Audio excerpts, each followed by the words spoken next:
Morning guys. আজকে দেখো সকাল শুরু করে দিয়েছি ব্লগ। এখন সকাল 9:30 বাজে। মাথা খুশি হয়েছে, খুশি হলো প্রচুর মাথায় খুশি হয়েছে আমার ছেলে। আর যাই হোক, সকাল 9:30 বাজে এর মধ্যে শুরু করে দিয়েছি রান্না। আমি বসিয়ে দিয়েছি। দেখো এই যে বাটা মাছের সাইজটা শুরু হয়েছে, দেখো কত বড় বাটা। এই একটা মাছ, ঠিক আছে, একটা মাছে এই যে 4 পিস হয়েছে, লেজা সহ 4 পিস আর একটা মাথা, বড় সাইজের একটা মাছ মাথা। আমি রান্না বসিয়ে দিয়েছি, মাথা হয়ে গেছে, আলু ভাজা হয়ে গেছে। আর তেলাপিয়া মাছের কটা মাথা ছিল, 4টে মাথা ছিল, সেটা দিয়ে যাচ্ছে পেঁয়াজ রসুন দিয়ে মাথা করে দিলাম। ওর বাবার যখন ভালো খায় সেই জন্য। আর আমাদের মাথা খাওয়া লোক নেই, আমি চুরি বেশি মাথা করে খাই, আর অন্য কোনো মাছের মাথা খাই না। যাই হোক, হয়ে গেছে। কেন বলতে আজকে খুব তারা আছে আমার, আর ছেলে করে যেতে হবে। আর 8:30টার মধ্যে বেরোবো, বেরোবে তাড়াহুড়ো করছি।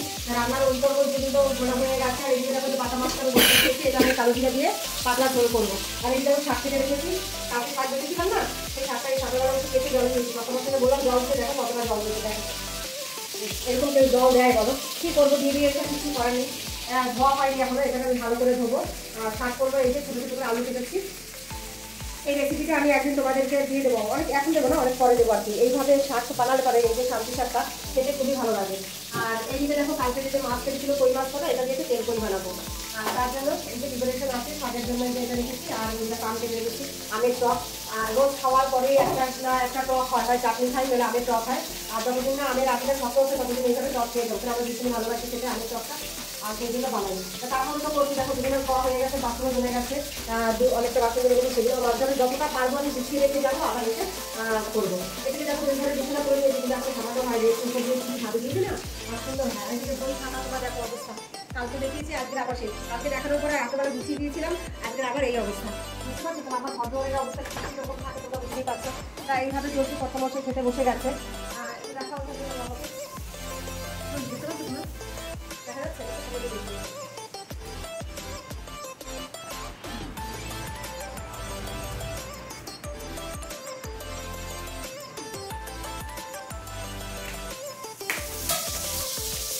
তাহলে আমি আগে চট করে রান্নাটা করে নিই, তারপর তো আমি দুটো খাবো, ওদের খাওয়া হয়ে গেছে, সেটা থেকে টাইম লাগবে বলে ছেড়ে দিয়ে তারপরে যাবো। তুমি আমার সঙ্গে হয়ে যাবে। রে তোর আজকে রেজাল্ট টেনশন হচ্ছে? কেন হচ্ছে না? কেন হচ্ছে না? পড়াশোনা তো করিস নি সারা বছর, কি হবে এবার যদি কম পাস? কি হবে? কি হবে? কি হবে জানিস না? ফোন বন্ধ, কম্পিউটার বন্ধ, গেমস বন্ধ, বাইরে বেরোনো বন্ধ, পুরো গ্রাউন্ডেড, সারাদিন শুধু পড়াশুনো পড়াশুনো। দেখ আমি বলেছিলাম তোকে পড় পড়, না পড়লে এই হয়। কি পাবি? কত পাবি? কত পার্সেন্টেজ হবে? বোঝা যাচ্ছে। দেখো এই যে শাক ভাজা, আর এখন এই যে মাছে এই শুধু আমের টকটা, এটা বাকি আছে। আমের টকটা আমি এসে করবো, শাকটা প্রায় হয়ে গেছে। বাবুকে বলবো করে ওকে নাড়াটা দিয়ে আমি সব কিছু দিয়ে দিয়েছি। একটু যদি চিনি দেওয়া বাকি আছে, তাদের মধ্যে একটু চিনি না দিলে পায়েসের টকটা কাটে না, চিনিটা আমি দিয়ে দেয় ও নাড়াচাড়া করে আমি করেই গেল এটা। আর রান্নাবান্না মোটামুটি সব কমপ্লিট হয়ে গেছে, বাকি এসে ঘর দোয়ার হাত দেওয়া মোছা আর এগুলো করবো এসে। তাহলে তোমরা আমার সঙ্গে থাকো, ঠিক আছে? আমি ওটা ভালো হয়ে গেছে, বুঝতে পারছি।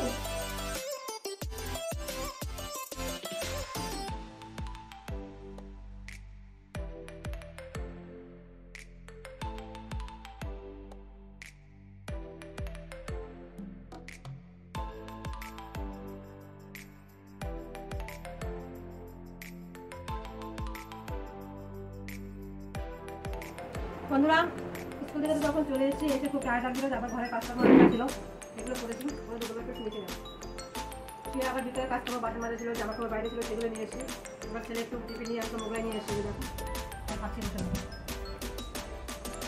আমার কাছে কি বলতো, একটু পড়া ভাজা ভাজা ভালো লাগে, হালকা দিয়েছে পড়া হলে বেশি ভালো লাগে। তাই আপনি মোবাইলটা খাবো, খেয়ে দিয়ে এবার যে বইটা নিয়ে বসে বসে ছেলেকে পড়াবো, তার মাঝখানে এবার একটু পড়তেও দেখি আমি পড়াতে পড়াতে। তারপর আবার রাতে রান্না দিতে যাবো। মাছের দিন তো রাতে ছেলেরা মাছ এখন খেতে চাইছে না, মানে পরপর এতদিন মাছ খাওয়া হয়েছিল ওদের আমাদের অসুস্থ হয়ে গেছে আর কি। মাছের দিনও হবে না, রাতে আর মাছ খান না, দেখে ওদের জন্য একটু করতে হয় আলাদাভাবে একটু করে দেবো, ঠিক আছে? আমি কোনো তরকারি করে দেবো, দেখি কী হয়। আজকে কিন্তু ছেলেরা দেখতে দেবো, আমরা আপাতত টিফিনটা খাওয়া শেষ করি তারপর।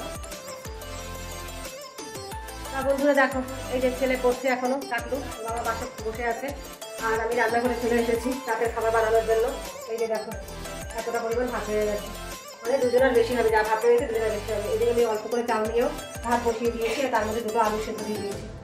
এই যে দেখো, ছেলেরা মাছ খাবে না সেই জন্য পেঁয়াজ কেটে রেখেছি। ডিমের অমলেট বলো, ডিমের অমলেট দিয়ে দাও, অমলেট করে দাও। আর আলু সেদ্ধ, মানে ডিম সিদ্ধও খাবে না, ডিমের অমলেট খাবে।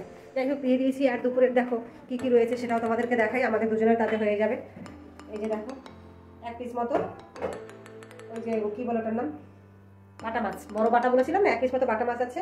আর এই যে দেখো তেলকই, তেলকই পুরোটাই রয়ে গেছে। তা আমরা তো কই মাছ খুব ভালো খাই, বাটা মাছ খুব ভালো খাই, আমরা দুজনে খেয়ে নেবো ওখানে। আর এই যে কানে দেখেছি, বুঝে রেখেছি, গান শুনছিলাম এতক্ষণ।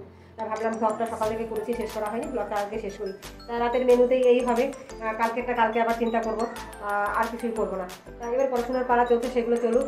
আর ভাবছিলাম একটু বেরোবো, কিন্তু বেরোনো আর হলো না। ছেলের স্কুলের প্রজেক্টের জন্য কিছু ট্রান্সফর্ম দিয়েছে, সেগুলো করতে হবে, সেগুলো করবো। সেগুলো কেনার জন্যই যেতে হবে। আর 10 ইঞ্চি টপ দিয়েছে বাবু, 10 ইঞ্চি টপ, 10 ইঞ্চি টপ কতটা বড় হয়? স্কুল থেকে প্রজেক্ট দিয়েছে 10 ইঞ্চি টপের মধ্যে চারা গাছ। ওই যে নিচ উপরে যে ওই যে সাদা টবের যে গাছটা আছে ওরকম বড়ই হবে না? একটা প্লাস্টিকের টপ প্রায় 80-90 টাকা দাম, ওরা কিনেছে 10 ইঞ্চি টপ, তার মধ্যে একটা চারা গাছ। ওইভাবে দিলে হবে না, বলে দিয়েছে ঠিকঠাক মতো যা দিতে হবে, ওটা থেকে যাবে স্কুলে, ওটা স্কুলে থেকে যাবে। তুমি বলতে হবে যে আমাদের টাকাগুলো ফেরত দিতে। ফুল গাছ না, যে কোনো জবা ফুলের ডাল কেটে বসিয়ে দিয়ে না, জানো, যে কোনো কিছু চারা দিতে হবে। হ্যাঁ, ওরা তো ওগুলো রেখে দেয়। যাই হোক, তা সেগুলো করতে হবে। কিছু খাতাপত্র কেনার বাকি আছে, সেটাও কিনতে হবে। দেখি যদি কালকের বাড়িতে বেরোবো। আর এই যে টাকলুকে একটু ডাক্তার দেখাতে হবে। এই যে টাকা কি হয়েছে দেখো, দেখো দেখতে পাচ্ছি, এই যে হ্যাঁ দেখা যাচ্ছে, এই যে দেখো, এই যে সারা মাথা, এই যে সাদা সাদা মতো কি হয়েছে দেখো, এই যে পুরোটা। এই যে এই টাকলুকে একটু হোমিওপ্যাথি ডাক্তার দেখাবো। সে ডাক্তারবাবু 5টা থেকে 5:30 পর্যন্ত বলছে আই এম নট এ টাকলু। 5টা থেকে 5:30টার মধ্যে নাম লেখায়, তারপর গেলে হবে না। তারপর আমরা তো একটু দূরে থাকি, হয় না। রিপোর্টগুলো সেটাও নিল না, কালকে গিয়ে নাম লেখাতে হবে। পরে উনি 7টা থেকে দেখে, তখন আবার যেতে হবে। তা কালকে একবার তারা ডাক্তার দেখিয়ে ডক্টর কিনে নিয়ে, খাতা কিনে নিয়ে বাড়িতে যাবে। কালকে আর সময় হবে না। তার কী করা যাবে, আগে তো রোগ ব্যাধি ছাড়াতে হবে, তাই না? তা আজকের ব্লগটা আমাদের তোমাদের ঠিক কেমন লাগবে তোমরা অবশ্যই আমাকে কমেন্ট করে জানিও। আমার চ্যানেলটা সাবস্ক্রাইব করে দিও, লাইক করে দিও, ভালো লাগবে। আমাকে ভালোবেসে একটা লাইক তো করতে পারো, তাই না? করে দিও প্লিজ। আর এখানে ভিডিওটা এখানে আজকে শেষ করছি। সব ভিডিও নতুন ভাবে তোমাদের সামনে হাজির হয়ে যাবে।